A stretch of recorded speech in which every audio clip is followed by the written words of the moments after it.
If I had to ask anybody the question as to what their total travel spend is, travel and related expenses is, within the budgets that you run, would you be able to answer? Probably not. Ladies and gentlemen, it is my great pleasure. I am, as you heard with that very elaborate introduction, thank you very much. I've been in the industry for many years. They call me the silverback. They meant to call me the silver fox, but they got it wrong, so I ended up the silverback. But it is an absolute pleasure to be here today, and I think one of the most exciting things that's come out of the whole discussion this morning is that travel is not alone. It seems that the whole procurement chain is suffering from the ambiguity and the complexities that we see in travel. We thought it was just the travel industry, but clearly it's not.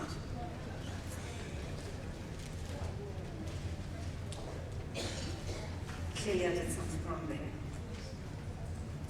The word collaboration conjures up a whole lot of different concepts. It is really intended for a group, one or two, or even larger, to get together, work together to achieve the ultimate goal. Right now, I'm as obsessed with this wave of nationalism that's driving our country in the next couple of days, and I think this kind of lineup is exactly the collaboration we need as far as the industry is concerned. If I had to, when we look at the conversations this morning, certainly around the procurement strategy, which is very encouraging and great to see, which we heard from, we always talk about a travel policy. It's not in line with the travel policy.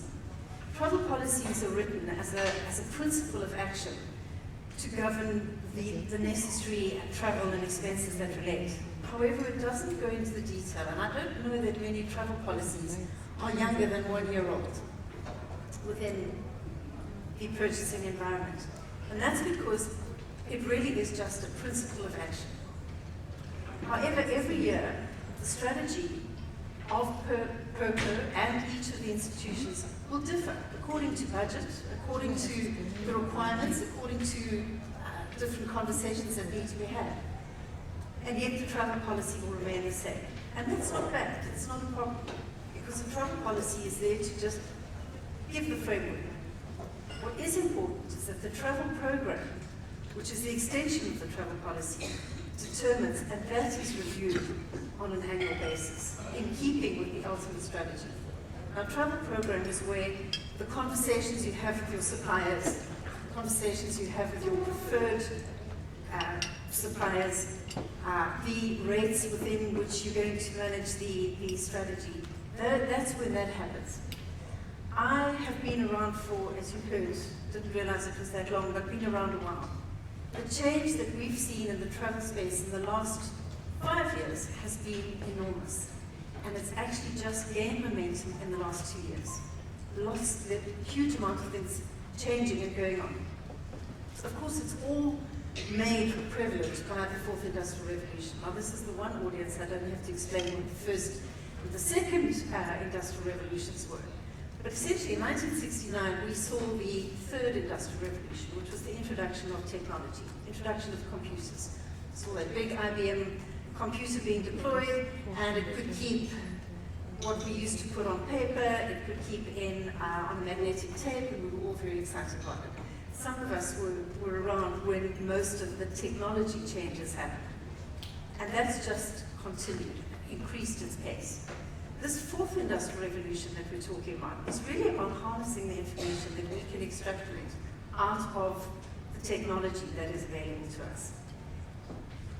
It's exciting, but it's terrifying, because there's so much that has changed with the information that we're able to predict, the information that we're able to extract, which has caused breaches, hacking. We've probably never been as insecure as far as information is concerned ever before, because there is such an availability of this information.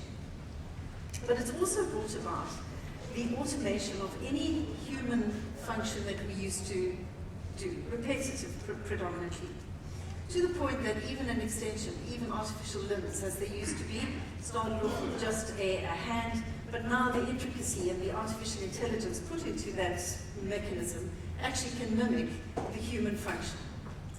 It's a far cry, and it's a great, a very different analogy but exactly the same in the automation of day-to-day data and transactions and processing that happens within any travel procurement environment.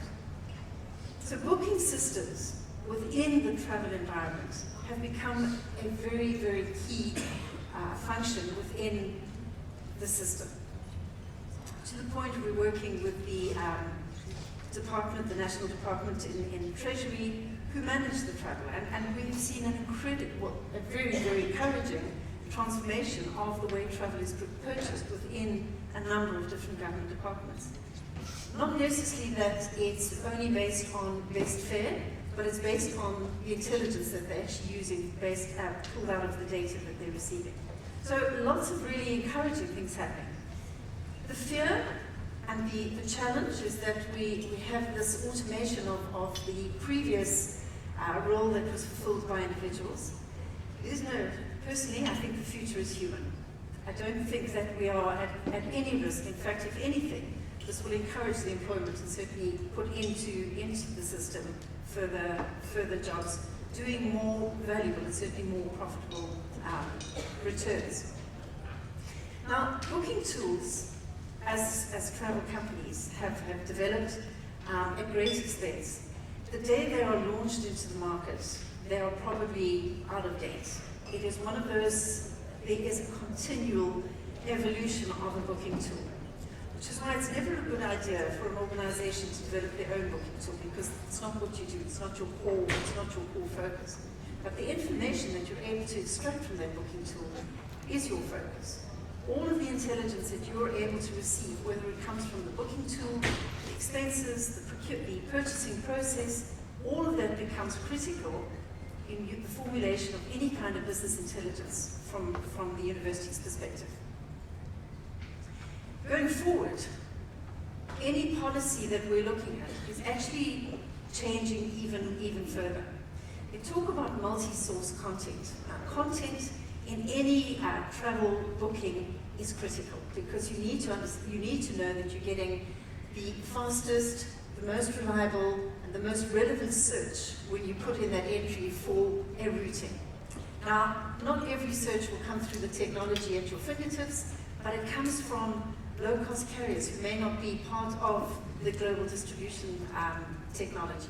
It may come outside of the actual normal flow that is booked within the booking tool.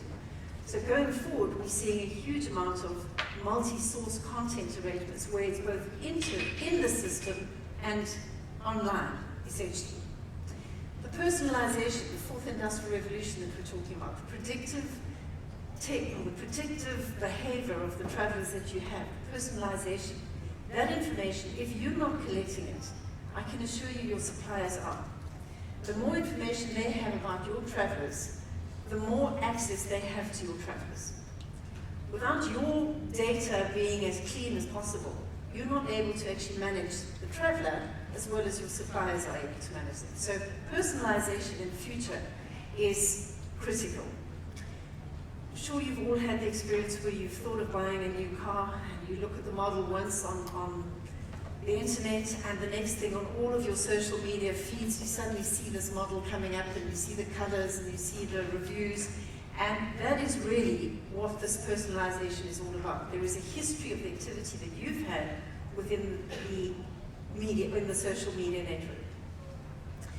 There is an advanced requirement as far as duty of care is concerned. I think you're all familiar with the concept of what duty of care is, but essentially it's getting even greater. Use the example of the MAX 300, is the MAX 300, the very sad incident with the Ethiopian Airlines, second incident relating to that aircraft. Now more than ever, travelers are wanting to know what the aircraft type is that you've put me on. They're becoming more informed about what aircraft you've had, not necessarily just the flight, but what is the aircraft, not only on the configuration. But safety, security. It's not just about terror and bad weather, although those are the two key and the main contributors to any kind of duty of care program. But it extends far, far further. We live in a very gender fluid environment. Policies, programs dictate where you can eat, what you can eat, and how you can eat. Your travelers are rebelling against that. If I don't want to eat in a restaurant, I may want to order room service. If that's not part of the policy, if I'm going to order Uber Eats in the hotel that I'm staying at, that should be catered for.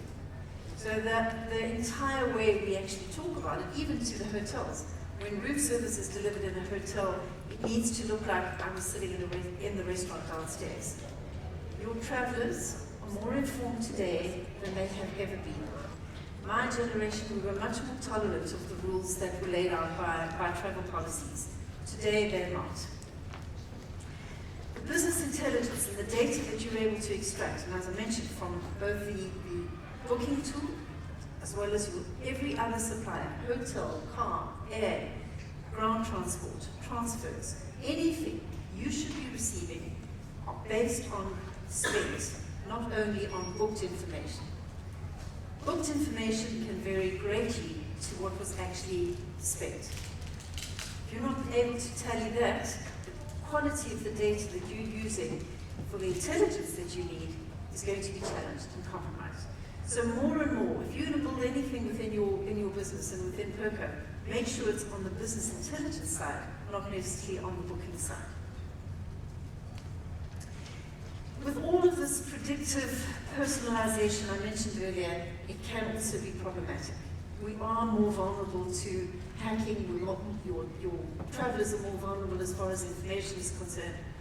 We equip them with all the data that they may need, but we restrict them as far as the amount of data they're able to consume when they leave the shores of South Africa because of the price.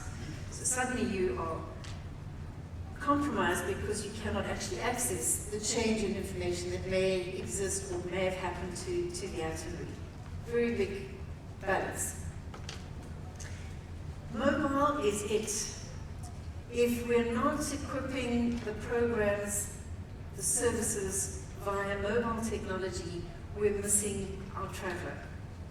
Whether it's the expense reporting, whether it's any of the payment solutions, it needs to be in their hands. Your travel policies have to be accessible to them electronically. They're missing the journey of booking that flight can extend from start off on a mobile, end up on a tablet, move to a laptop and a desktop, and then to a booker. So it's got to be a multi-sectional array of technology that they're able to use. But essentially there's nobody in this room or that has people traveling on your behalf that is not equipped with mobile technology, and the information is there. As I said before, if you're not putting it in their hands, somebody else is. The app stores are littered with itinerary bookers, managers, all of the information that you could possibly have, which obviously dilutes the effect of your policies. The traveller has changed. Application into corporate South Africa, globally as well, apparently more and more travellers are asking to have sight of the travel program if they are required to travel on business. They actually want to know where you're going to put them. They want to know what their options are available. It's no longer the pleasurable part of their job. They actually view it as something that is really quite sometimes an inconvenience. This traveller is probably your biggest disruptor in the market, alongside, far beyond any of the technology that we have available. Because if they are unhappy, they will dilute and derail your program in an instant. We're never quite sure whether they are happy or they're not happy. Because a lot of the time we're actually not asking and involving them in the negotiation. If we had to say, how do we measure the success of your program? Do we do it based on feedback, the traveller feedback? Do we measure it based on the savings that you've achieved? Or do you base it mainly on the amount of compliance? So have the travellers been bound to stay in the supplier negotiated properties, airlines that you requested? It's a combination of all three, and I'm delighted to hear all morning it's not just about the cost, it's actually about the value that's being delivered. And unfortunately, in this fourth industrial revolution that we live in, and with what we term the millennial, which I think is an awful stereotype to actually put on anybody, it's just that they are far more informed and they have access to information. So if you are going to make them fly somewhere, they're going to make sure that they're on the best flight. And inevitably what happens, they will go on and Google it themselves. So there will be a cost of a flight, they will Google and say, you know, I can get it for far less, this is ridiculous. And that's where the ambiguity and the complexity of travel comes in. Fares are not just fares. The same fare on one flight is not the same fare on another flight. In the past, you would know what you paid for your ticket. You would sit on the seat, you would never know what the person paid for their ticket next to you. Now there is an array. If the traveller hasn't got wind or hasn't done the research on it, you can be sure their wife at home has. And the first dinner party that they sit at, they say, you won't believe he paid this, and this is what he could have got it for. There is a completely distorted view of what fares can be, and it's not always what you see based on online flights. There's a whole lot of rules that exist, the changes that are allowed, the convenience, there's a number of different factors involved. Fortunately, when we dilute them, we miss out. Now, we pick up more claims or more wasteful expenditure based on online booked tickets that couldn't be changed and ultimately couldn't be used than one would care for. So savings need to be measured on those type of bookings. The world has created everybody to be great travel agents because of Google. And the same could be said, I'm not sure why people go to university anymore, because I can actually just find it on Google. And I've heard that in conversations before, which is bizarre. But I think from a travel industry, you probably feel the same. You know, not everybody can be a travel agent just because you can find the flights on Google. There is a concept called managed travel and unmanaged travel. Unmanaged travel is what I do on my own, or if the organization I work for doesn't have a formal managed program run by a policy with a travel program. Very, very key difference to the two. Travel program, which has to comply with the procurement strategy, inevitably looks at reducing program costs. Nobody wants to build in the opportunity for you to increase the program cost. You will always look at what the reduced program cost is. You will also look at improving booking efficiency. There's nothing more wasteful than making the same booking 5 times. The airlines don't like it, they get a bit upset about it, and they are likely to charge back on that. But it does not waste everybody's time and effort. Increasing traveler satisfaction doesn't mean by accommodating them in any increased or improved accommodation style, but increased traveler satisfaction really means that that traveler can go off, do the work that they do, and come back positively without any friction in the travel booking process. Improve traveler safety. Duty of care, I think we've discussed that extensively, but certainly traveler safety is becoming more and more of an issue, particularly with the shared economy. We all got very excited about Airbnb, guest houses and B&Bs. You leave your own home, which has electric wire, security, all of the necessary, up and move into another accommodation style where you're not certain of the security. And there have been there's some B&Bs and guest houses that are widely used, that are very efficient, and certainly have great security. These are the kind of questions that you need to ensure are answered for your travelers. Compliance, driving compliance all the time. If this is the deal, or if this is the negotiation that you have created from a PURCO perspective with the supplier, any dilution of that is not only a danger to the passenger, but it also is a complete dilution. You will never ever achieve the savings and the efficiencies of the program that you have. That kind of collaboration, critical. And without, the minute you leave those negotiations, you're diluting the effect of the data. I asked you at the very beginning, can anybody tell me what we spend on travel and related expenses in this audience? We probably can't, because we don't have access to that information, and it's probably splintered across the different institutions. Once you've created your travel program, which we seem to think is the most difficult, I think the communication thereof is critical. It's not something that the university has to do on their own. The suppliers are more than eager to assist you in the communication. You need to understand that everybody, the more they know about it, the more they'll understand it. If they understand why online bookings are not advised and not great for the university, I can assure you, you will get the buy-in. It's when they have no idea and they don't really care.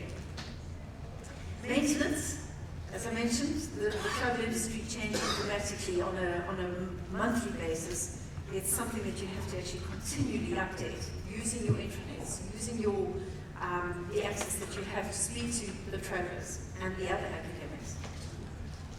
Travel is always viewed in two ways. We want to spend less overall, or we want to spend the same but get more. I can assure you, with the technology that is available through your booking tools, you can do that. There are systems and there are processes available where you can book and make the booking for the ticket. That ticket will continually poll for a cheaper and a better fare, as long as it's secure, but there's tools and technology that is available. So it doesn't only mean that you have to increase the cost of travel. If you're managing it and utilizing the systems, it is available through the GDS, through the booking tool, through a number of different arenas. Collaboration is a leadership issue. If the leadership of the organization have not bought into the concept that we have put together, we have negotiated this travel program, these are the preferred deals that we have in line, and this is what we're going to commit to. These meet the objectives of the procurement strategy. This is what we aim to achieve at the end of it. If they haven't bought into that, the system, the collaboration will not work out. The best systems I've ever seen is when it's mandated, but I don't think we live in that kind of environment. But when it is mandated, in this company and property, suddenly there is that buy-in, and we do see those savings. If you want to affect change as far as the travel program is concerned, if you want to see the benefit of it, if you want to see the savings, the only way you can do it is through collaboration. And that really being with each other, with your suppliers, with the action strategy. The communication, I don't have to tell you, is key. If you're not communicating the principles of that policy, that program, nobody's going to understand. And the principles don't necessarily mean this is what's allowed. You need to explain why. You need to explain the how. Only then do your travelers fully understand the implication. When they know that the implication is to them personally, I can assure you, you will buy it. We say collaboration works with diversity. When you design a program and you just have procurement people designing it, you're going to have a very one-sided view of it. When you design the program, you have procurement and travel companies, you're going to have it also, maybe a little bit more beneficial. But if you open those discussions and include people from other facets of the institution to sit in on those negotiations, you get a very diverse and a much clearer picture. We've seen the most successful travel programs when there has been that collaboration with people who, A, don't travel, but certainly, for most of them, for those who do, involve them in the decision, involve them in the design. Strong relationships. The travel industry is built on relationships. It's one of those where it's competitors, we work together. The pie is only so big, we're hoping we make it bigger.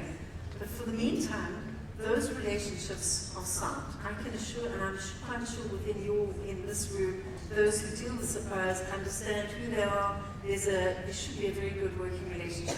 It needs to be stronger, and your suppliers in the travel arena are desperate to have close relationships with you. And if they don't, you know there are others who do. It's key. It really is key. It's key for your travelers when they're I don't want to say meeting problems, but when they are in need of assistance urgently. When you know you can pick up the phone and get somebody in a hotel to assist directly where they are makes a huge amount of difference, certainly the success of the program. That collaboration goes a long way to maintaining the compliance of the program as well. If they understand that within the program they're going to get assistance because of the relationships that exist back at home, it's significant. Ultimately, sorry, I know it was a bit preemptive, you don't all have to clap at this point.